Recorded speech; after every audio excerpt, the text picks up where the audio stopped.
નમસ્કાર, આપ જોઈ રહ્યા છો સ્પાર્ક ટુડે ન્યૂઝ। ખેડા જિલ્લામાં સ્થાનિક સ્વરાજ્યની ચૂંટણીના પરિણામોમાં ભારતીય જનતા પાર્ટીએ ભવ્ય વિજય મેળવી પોતાનો દબદબો જાળવી રાખ્યો છે।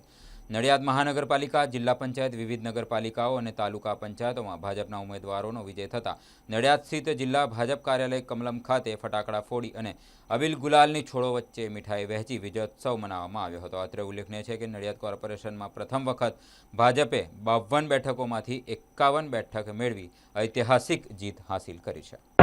ખેડા જિલ્લાની સ્થાનિક સ્વરાજ્યની સામાન્ય ચૂંટણીના આજે વિજય મહોત્સવ ઉજવી રહ્યા હોય ત્યારે મને કહેતા આનંદ થાય છે કે ખેડા જિલ્લામાં તમામ સંસ્થાઓ સ્થાનિક સ્વરાજ્યની એમાં નડિયાદ મહાનગર, ખેડા જિલ્લા પંચાયત, 9 તાલુકા પંચાયત અને 4 નગરપાલિકા એમાં ભવ્ય વિજય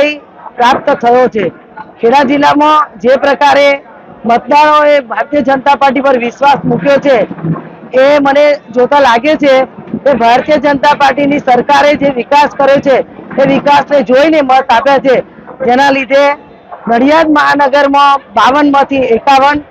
ખેડા જિલ્લાની 42 બેઠકોમાંથી 36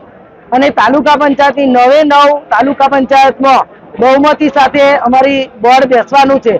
4 નગરપાલિકાઓ પણ સ્પષ્ટ બહુમતીથી બોર્ડ બેસ્યું છે। ખેડા જિલ્લાના તમામ મતદાતાઓએ જે પ્રકારે અમારા ભારતીય જનતા પાર્ટીના મેન્ડેટવાળા ઉમેદવારોને વિજેતા બનાવ્યા છે એનો મને વિશ્વાસ છે કે ભારતીય જનતા પાર્ટીમાં અને ગુજરાત સરકારના માન્ય મુખ્યમંત્રી ભૂપેન્દ્રભાઈ પટેલ અને માન્ય નાયબ મુખ્યમંત્રી હર્ષભાઈ સંઘવી સાહેબના જે પ્રકારની સરકારમાં જે પ્રકારે વિકાસ થયો છે એ વિકાસની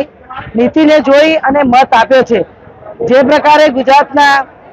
માન્ય યશસ્વી અધ્યક્ષ, પ્રદેશ અધ્યક્ષ જગદીશભાઈ વિશ્વકર્માના નેતૃત્વમાં ગુજરાત સરકારમાં સ્થાનિક સ્વરાજ્યની ચૂંટણીઓ લડાઈ રહી ત્યારે ખેડા જિલ્લામાં પણ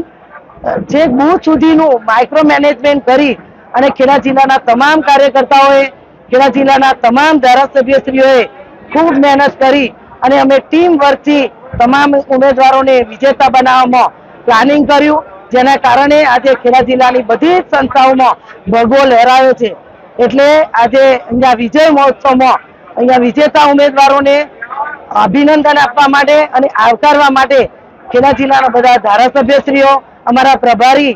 રમેશભાઈ અને જિલ્લાના તમામ પદાધિકારીઓ સાથે વિજેતા ઉમેદવારોનો આજે વિજય સર્કસ અને વિજય ઉત્સવ મનાવી અને આજે ખૂબ ઉત્સાહથી કમલમ ખાતે બધા ઉમેદવારો વિજય બનીને ઉપસ્થિત રહ્યા।